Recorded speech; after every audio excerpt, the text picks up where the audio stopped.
അധ്യായം 41. വിമോചനം ആസന്നം. തീരദേശങ്ങളെ, നിശബ്ദമായിരുന്ന് എൻ്റെ വാക്ക് കേൾക്കുക. ജനതകൾ ശക്തി വീണ്ടെടുക്കട്ടെ, അടുത്തുവന്ന് സംസാരിക്കട്ടെ. നമുക്ക് വിധിക്കായി ഒരുമിച്ച് കൂടാം. ഓരോ കാൽവയ്പിലും വിജയം വരിക്കുന്ന കിഴക്കുനിന്ന് വരുന്നവനെ ഉയർത്തിയതാര്? രാജാക്കന്മാരുടെ മേൽ ആധിപത്യം സ്ഥാപിക്കാൻ അവിടുന്ന് ജനതകളെ അവനെ ഏൽപ്പിച്ചു കൊടുത്തു. വാളുകൊണ്ട് അവനവരെ പൊടി പോലെയാക്കി, വില്ലുകൊണ്ട് കാറ്റിൽ പറക്കുന്ന വൈക്കോൽ പോലെയും. അവരെ അനുധാവനം ചെയ്യുന്നവൻ സുരക്ഷിതനായി കടന്നു പോകുന്നു. അവൻ്റെ കാലടികൾ പാതയിൽ സ്പർശിക്കുന്ന പോലുമില്ല. ആരംഭം മുതൽ തലമുറകൾക്ക് ഉണ്മ നൽകി ഇവയെല്ലാം പ്രവർത്തിച്ചതാരാണ്? ആദിയിലുള്ളവനും അവസാനത്തവനോട് കൂടെയുള്ളവനുമായ കർത്താവായ ഞാനാണ്. ഞാൻ തന്നെ അവൻ. തീരദേശങ്ങൾ കണ്ട് ഭയപ്പെടുന്നു, ഭൂമിയുടെ അതിർത്തികൾ വിറകൊള്ളുന്നു. അവർ ഒരുമിച്ച് അടുത്തു വരുന്നു, ഓരോരുത്തരും അയൽക്കാരനെ സഹായിക്കുന്നു. ധൈര്യപ്പെടുക എന്ന് പരസ്പരം പറയുന്നു. വിളക്കിയത് നന്നായിരിക്കുന്നുവെന്ന് പറഞ്ഞ് ശില്പി സ്വർണ്ണപ്പണിക്കാരനെയും ലോഹപ്പണിക്കാരൻ കൂടത്തിലടിക്കുന്നവനെയും അഭിനന്ദിക്കുന്നു. ഇളകാതിരിക്കാൻ അവർ അവ ആണികൊണ്ടുറപ്പിക്കുകയും ചെയ്യുന്നു. എൻ്റെ ദാസനായ ഇസ്രായേലേ, ഞാൻ തിരഞ്ഞെടുത്ത യാക്കോബേ, എൻ്റെ സ്നേഹിതനായ അബ്രാഹത്തിൻ്റെ സന്തതി, നീ എൻ്റെ ദാസനാണ്. ഞാൻ നിന്നെ തിരഞ്ഞെടുത്തു, ഇനി ഒരിക്കലും ഉപേക്ഷിക്കുകയില്ല എന്ന് പറഞ്ഞുകൊണ്ട് ഭൂമിയുടെ അതിർത്തികളിൽ നിന്ന് ഞാൻ നിന്നെ തിരഞ്ഞെടുത്തു. വിദൂര ദിക്കുകളിൽ നിന്ന് ഞാൻ നിന്നെ വിളിച്ചു. ഭയപ്പെടേണ്ട, ഞാൻ നിന്നോട് കൂടെയുണ്ട്. സംഭ്രമിക്കേണ്ട, ഞാനാണ് നിന്റെ ദൈവം. ഞാൻ നിന്നെ ശക്തിപ്പെടുത്തുകയും സഹായിക്കുകയും ചെയ്യും. എൻ്റെ വിജയകരമായ വലതുകൈ കൊണ്ട് ഞാൻ നിന്നെ താങ്ങി നിർത്തും. നിന്നെ ദ്വേഷിക്കുന്നവർ ലജ്ജിച്ച് തല താഴ്ത്തും. നിന്നോട് ഏറ്റുമുട്ടുന്നവർ നശിച്ച് ഒന്നുമല്ലാതായിത്തീരും. നിന്നോട് ചണ്ട കൂടുന്നവരെ നീ അന്വേഷിക്കും, കണ്ടെത്തുകയില്ല. നിന്നോട് പോരാടുന്നവർ ശൂന്യരാകും. നിന്റെ ദൈവവും കർത്താവുമായ ഞാൻ നിന്റെ വലതുകൈ പിടിച്ചിരിക്കുന്നു. ഞാനാണ് പറയുന്നത്, ഭയപ്പെടേണ്ട, ഞാൻ നിന്നെ സഹായിക്കും. കർത്താവ് അരുളിച്ചെയ്യുന്നു. കൃമിയായ യാക്കോബേ, ഇസ്രായേല്യരെ, ഭയപ്പെടേണ്ട, ഞാൻ നിന്നെ സഹായിക്കും. കർത്താവ് അരുളിച്ചെയ്യുന്നു. ഇസ്രായേലിൻ്റെ പരിശുദ്ധനാണ് നിന്റെ രക്ഷകൻ. ഞാൻ നിന്നെ പുതിയതും മൂർച്ചയേറിയതും പല്ലുള്ള ചക്രങ്ങളോട് കൂടിയതുമായ ഒരു മെതിവണ്ടിയാക്കും. നീ മലകളെ മെതിച്ച് പൊടിയാക്കും, കുന്നുകളെ പതിരു പോലെയാക്കും. നീ അവയെ പാറ്റുകയും കാറ്റ് അവയെ പറപ്പിച്ച് കളയുകയും കൊടുങ്കാറ്റ് അവയെ ചിതറിക്കുകയും ചെയ്യും. നീ കർത്താവിൽ ആനന്ദിക്കും, ഇസ്രായേലിൻ്റെ പരിശുദ്ധനിൽ അഭിമാനം കൊള്ളും. ദരിദ്രരും നിരാലംബരും ജലമന്വേഷിച്ച് കണ്ടെത്താതെ ദാഹത്താൽ നാവ് വരണ്ടു പോകുമ്പോൾ കർത്താവായ ഞാൻ അവർക്ക് ഉത്തരമരുളും. ഇസ്രായേലിൻ്റെ ദൈവമായ ഞാൻ അവരെ കൈവെടിയുകയില്ല. പാഴ്മലകളിൽ നദികളും താഴ്വരകളുടെ മധ്യേ ഉറവുകളും ഞാൻ ഉണ്ടാക്കും. മരുഭൂമിയെ ജലാശയവും വരണ്ട പ്രദേശത്തെ നീരുറവയുമാക്കും. മരുഭൂമിയിൽ ദേവദാരു, കരുവേലകം, കൊളുന്ത്, ഒലിവ എന്നിവ ഞാൻ നടും. മണലാരണ്യത്തിൽ സരളവൃക്ഷവും പൈൻമരവും പുന്നയും വെച്ച് പിടിപ്പിക്കും. ഇസ്രായേലിൻ്റെ പരിശുദ്ധൻ ഇവയെല്ലാം സൃഷ്ടിച്ചുവെന്നും അവിടുത്തെ കരങ്ങളാണ് ഇവയെല്ലാം ചെയ്തതെന്നും മനുഷ്യർ കണ്ടറിയാനും ചിന്തിച്ച് മനസ്സിലാക്കാനും വേണ്ടി തന്നെ. കർത്താവ് അരുളിച്ചെയ്യുന്നു. നിങ്ങളുടെ പരാതി കൊണ്ടുവരുവിൻ. യാക്കോബിൻ്റെ രാജാവ് കൽപ്പിക്കുന്നു. നിങ്ങളുടെ തെളിവുകൾ ഉന്നയിക്കുവിൻ. തെളിവുകൾ കൊണ്ടുവന്ന് കാര്യങ്ങൾ എങ്ങനെയാകുമെന്ന് കാണിക്കുക. കഴിഞ്ഞ കാര്യങ്ങൾ പറയുക. നമുക്കത് പരിഗണിച്ച് അവയുടെ പരിണതഫലം എന്തെന്നറിയാം. അല്ലെങ്കിൽ വരാനിരിക്കുന്നത് ഞങ്ങളോട് പ്രസ്താവിക്കുക. നിങ്ങൾ ദേവന്മാരാണോ എന്ന് ഞങ്ങൾ അറിയേണ്ടതിന് സംഭവിക്കാനിരിക്കുന്നത് എന്തെന്ന് ഞങ്ങളോട് പറയുവിൻ. ഞങ്ങൾ പരിഭ്രമിക്കുകയോ വിസ്മയിക്കുകയോ ചെയ്യേണ്ടതിന് നന്മയോ തിന്മയോ പ്രവർത്തിക്കുക. നിങ്ങളൊന്നുമല്ല, നിങ്ങളൊന്നും പ്രവർത്തിക്കുന്നില്ല. നിങ്ങളെ തിരഞ്ഞെടുക്കുന്നവൻ മ്ലേച്ഛനാണ്. ഞാൻ വടക്കുനിന്ന് ഒരുവനെ തട്ടി ഉണർത്തി. അവൻ വന്നു. കിഴക്കുനിന്ന് ഞാൻ അവനെ പേര് ചൊല്ലി വിളിച്ചു. കുമ്മായം കൂട്ടുന്നത് പോലെയും കുശവൻ കളിമണ്ണ് കുഴയ്ക്കുന്നത് പോലെയും അവൻ ഭരണാധിപന്മാരെ ചവിട്ടി മെതിക്കും. നമ്മൾ അറിയുന്നതിന് ആരംഭത്തിൽ തന്നെ ഇത് പറഞ്ഞതാരാണ്? അവൻ ചെയ്തത് ശരിയാണെന്ന് കാലേക്കുട്ടി നമ്മൾ പറയാൻ ആരാണ് ഇത് നമ്മോട് പ്രസ്താവിച്ചത്? ആരും അത് വെളിപ്പെടുത്തുകയോ മുൻകൂട്ടി പറയുകയോ ചെയ്തില്ല. ആരും കേട്ടുമില്ല. ഞാൻ ആദ്യം സിയോനി വാർത്ത നൽകി. ഈ സദ്വാർത്ത അറിയിക്കാൻ ജെറുസലേമിലേക്ക് ഞാനൊരു ദൂതനെ അയക്കും. ഞാൻ നോക്കിയപ്പോൾ ആരെയും കണ്ടില്ല. എൻ്റെ ചോദ്യത്തിന് ഉത്തരം നൽകാൻ അവരുടെ ഇടയിൽ ഒരു ഉപദേശകനുമില്ലായിരുന്നു. അവരെല്ലാവരും മിഥ്യയാണ്. അവർ ഒന്നും പ്രവർത്തിക്കുന്നില്ല. അവരുടെ വാർപ്പ് വിഗ്രഹങ്ങൾ കാറ്റുപോലെ ശൂന്യമാണ്. അധ്യായം 42. കർത്താവിൻ്റെ ദാസൻ. ഒന്നാം ഗീതം.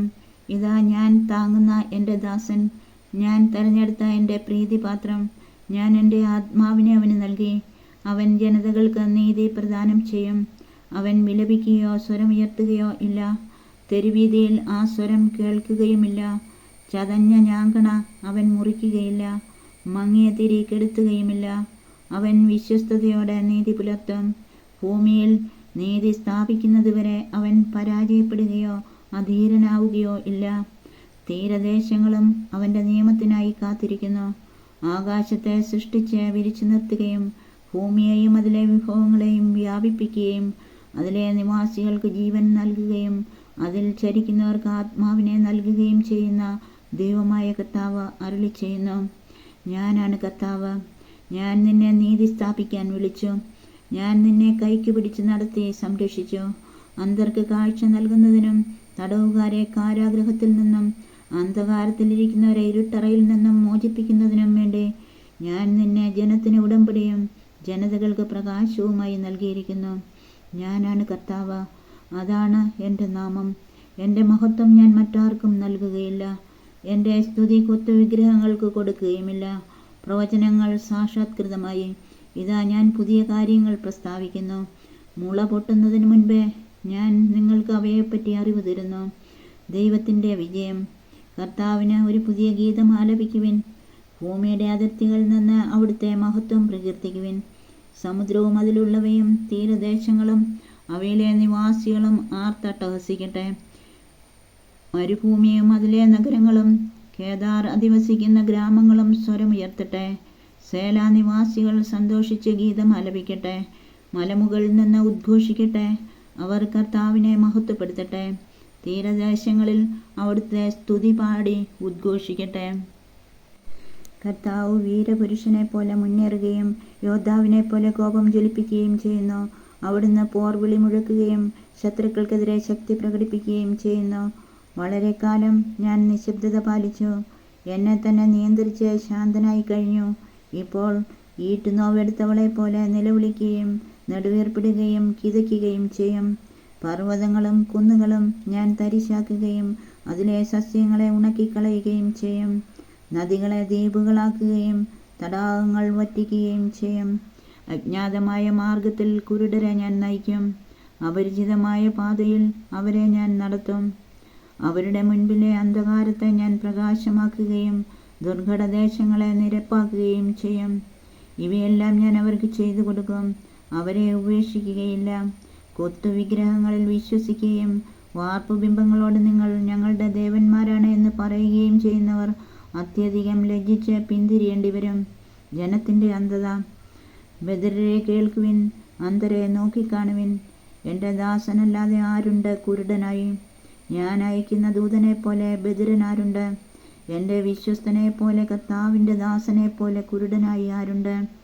അവൻ കണ്ടിട്ടും കാണുന്നില്ല, കേട്ടിട്ടും കേൾക്കുന്നില്ല. കർത്താവ് തൻ്റെ നീതിയെ പ്രതി നിയമത്തെ ഉത്കൃഷ്ടമാക്കാനും മഹത്വപ്പെടുത്താനും പ്രീതി കാണിച്ചു.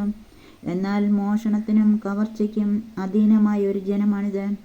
അവർ ഗുഹകളിൽ കുടുങ്ങുകയും കാരാഗൃഹത്തിൽ അടയ്ക്കപ്പെടുകയും ചെയ്തു. രക്ഷിക്കാൻ ആരുമില്ലാതെ അവർ ശത്രുക്കൾക്കിരയായി തീർന്നു. തിരിച്ചു കൊടുക്കുക എന്ന് പറയാൻ ആരുമില്ലാതെ അവർ കൊള്ള ചെയ്യപ്പെട്ടു. ഇതിനെ ചെവി കൊടുക്കുകയും ഭാവിയിലേക്ക് ചെവിയോർത്തിരിക്കുകയും ചെയ്യാൻ നിങ്ങളിൽ ആരുണ്ട്? യാക്കോബിനെ കൊള്ളക്കാർക്കും ഇസ്രായേലിനെ കവർച്ചക്കാർക്കും വിട്ടുകൊടുത്തതാരാണ്? കർത്താവ് തന്നെയല്ലേ? നാം അവിടുത്തേക്കെതിരെ പാപം ചെയ്തു. അവിടുത്തെ മാർഗത്തിൽ അവർ ചരിച്ചില്ല. അവിടുത്തെ നിയമങ്ങൾ അനുസരിച്ചില്ല. ആകയാൽ അവിടുന്ന് തൻ്റെ കോപാഗ്നിയും യുദ്ധവീര്യവും യാക്കോബിൻ്റെ മേൽ വർഷിച്ചു. അത് ചുറ്റും ആളിപ്പടർന്നിട്ടും അവൻ പഠിച്ചില്ല. പൊള്ളലേറ്റിട്ടും അവന് ഉള്ളിൽ തട്ടിയില്ല. അധ്യായം 43. ഇസ്രായേലിൻ്റെ തിരിച്ചുവരവ്. യാക്കോബെ, നിന്നെ സൃഷ്ടിക്കുകയും ഇസ്രായേലെ നിന്നെ രൂപപ്പെടുത്തുകയും ചെയ്ത കർത്താവ് അരുളിച്ചെയ്യുന്നു. ഭയപ്പെടേണ്ട, ഞാൻ നിന്നെ രക്ഷിച്ചിരിക്കുന്നു. നിന്നെ പേര് ചൊല്ലി വിളിച്ചിരിക്കുന്നു. നീ എൻ്റേതാണ്. സമുദ്രത്തിലൂടെ കടന്നു പോകുമ്പോൾ ഞാൻ നിന്നോട് കൂടെ ഉണ്ടായിരിക്കും. നദികൾ കടക്കുമ്പോൾ അത് നിന്നെ മുക്കിക്കളയുകയില്ല. അഗ്നിയിലൂടെ നടന്നാലും നിനക്ക് പൊള്ളലേൽക്കുകയില്ല. ജ്വാല നിന്നെ ദഹിപ്പിക്കുകയുമില്ല. ഞാൻ നിന്റെ ദൈവമായ കർത്താവും രക്ഷകനും ഇസ്രായേലിൻ്റെ പരിശുദ്ധനുമാണ്.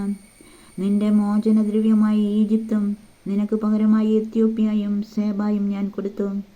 നീ എനിക്ക് വിലപ്പെട്ടവനും ബഹുമാന്യനും പ്രിയങ്കരനുമായതുകൊണ്ട് നിനക്ക് പകരമായി മനുഷ്യരെയും നിന്റെ ജീവന് പകരമായി ജനതകളെയും ഞാൻ നൽകുന്നു.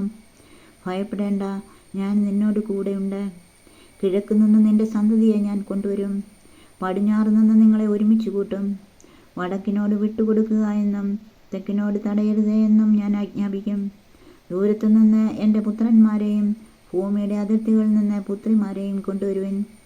എൻ്റെ മഹത്വത്തിനായി ഞാൻ സൃഷ്ടിച്ച് രൂപം കൊടുത്തവരും എൻ്റെ നാമത്തിൽ വിളിക്കപ്പെട്ടവരുമായ എല്ലാവരെയും കൊണ്ടുവരുവിൻ. കണ്ണുണ്ടായിട്ടും കാണാതിരിക്കുകയും ചെവിയുണ്ടായിട്ടും കേൾക്കാതിരിക്കുകയും ചെയ്യുന്നവരെ കൊണ്ടുവരുവിൻ. എല്ലാ രാജ്യങ്ങളും ഒരുമിച്ച് കൂടട്ടെ. എല്ലാ ജനതകളും അണിനിരക്കട്ടെ. അവരിൽ ആർക്ക് ഇത് പ്രഖ്യാപിക്കാനും മുൻകാര്യങ്ങൾ വെളിപ്പെടുത്താനും കഴിയും? തങ്ങളെ ന്യായീകരിക്കാൻ അവർ സാക്ഷികളെ കൊണ്ടുവരട്ടെ. അവർ ഇത് കേൾക്കുകയും സത്യമാണെന്ന് പറയുകയും ചെയ്യട്ടെ. കർത്താവ് അരുളിച്ചെയ്യുന്നു, നിങ്ങൾ എൻ്റെ സാക്ഷികളാണ്. എന്നെ അറിഞ്ഞ് വിശ്വസിക്കാനും ഞാനാണ് ദൈവമെന്ന് ഗ്രഹിക്കാനും ഞാൻ തിരഞ്ഞെടുത്ത ദാസൻ. എനിക്ക് മുൻപ് മറ്റൊരു ദൈവം ഉണ്ടായിട്ടില്ല, എനിക്ക് ശേഷം മറ്റൊരു ദൈവം ഉണ്ടാവുകയുമില്ല. ഞാൻ തന്നെയാണ് കർത്താവ്. ഞാനല്ലാതെ മറ്റൊരു രക്ഷകനില്ല. അന്യദേവന്മാരല്ല, ഞാൻ തന്നെയാണ് പ്രസ്താവിക്കുകയും പ്രഘോഷിക്കുകയും രക്ഷിക്കുകയും ചെയ്തത്. കർത്താവ് അരുളിച്ചെയ്യുന്നു, നിങ്ങൾ എൻ്റെ സാക്ഷികളാണ്. ഞാനാണ് ദൈവം, ഇനിയും അങ്ങനെ ആയിരിക്കുകയും ചെയ്യും. എൻ്റെ പിടിയിൽ നിന്ന് ആരെയെങ്കിലും വിടുവിക്കാൻ ആർക്കും സാധിക്കുകയില്ല. എൻ്റെ പ്രവൃത്തിയെ തടസ്സപ്പെടുത്താൻ ആർക്ക് കഴിയും? നിങ്ങളുടെ രക്ഷകനും ഇസ്രായേലിൻ്റെ പരിശുദ്ധനുമായ കർത്താവ് അരുളിച്ചെയ്യുന്നു, നിങ്ങൾക്ക് വേണ്ടി ഞാൻ ബാബിലോണിലേക്ക് ആളയക്കുകയും എല്ലാ പ്രതിബന്ധങ്ങളും തകർക്കുകയും ചെയ്യും.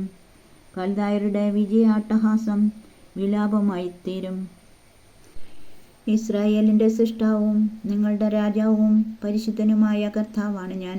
സമുദ്രത്തിൽ വഴിവെട്ടുന്നവനും പെരുവെള്ളത്തിൽ പാതയൊരുക്കുന്നവനും രഥം, കുതിര, സൈന്യം, പടയാളികൾ എന്നിവ കൊണ്ടുവരുന്നവനുമായ കർത്താവ് അരുളിച്ചെയ്യുന്നു, എഴുന്നേൽക്കാനാവാതെ ഇതാ അവർ കിടക്കുന്നു. അവർ പടുതിരി പോലെ അണഞ്ഞു പോകും. കഴിഞ്ഞ കാര്യങ്ങൾ നിങ്ങൾ ഓർക്കുകയോ പരിഗണിക്കുകയോ വേണ്ട. ഇതാ ഞാൻ പുതിയൊരു കാര്യം ചെയ്യുന്നു, അത് മുളയെടുക്കുന്നത് നിങ്ങൾ അറിയുന്നില്ലേ? ഞാൻ വിജനദേശത്ത് ഒരു പാതയും മരുഭൂമിയിൽ നദികളും ഉണ്ടാക്കും. വന്യമൃഗങ്ങളും കുറുനരികളും ഒട്ടകപക്ഷികളും എന്നെ ബഹുമാനിക്കും. എന്നെ സ്തുതിച്ച് പ്രകീർത്തിക്കാൻ ഞാൻ സൃഷ്ടിച്ച് തിരഞ്ഞെടുത്ത ജനത്തിന് ദാഹജലം നൽകാൻ മരുഭൂമിയിൽ ജലവും വിജനദേശത്ത് നദികളും ഞാൻ ഒഴുക്കി. നന്ദികെട്ട ജനം! എന്നിട്ടും യാക്കോബേ, നീ എന്നെ വിളിച്ചപേക്ഷിച്ചില്ല. ഇസ്രായേലേ, നീ എൻ്റെ നേരെ മടുപ്പ് കാണിച്ചു. നിങ്ങൾ ആടുകളെ ദഹനബലിക്കായി എൻ്റെ സന്നിധിയിൽ കൊണ്ടുവരികയോ ബലികളാൽ എന്നെ ബഹുമാനിക്കുകയോ ചെയ്തില്ല.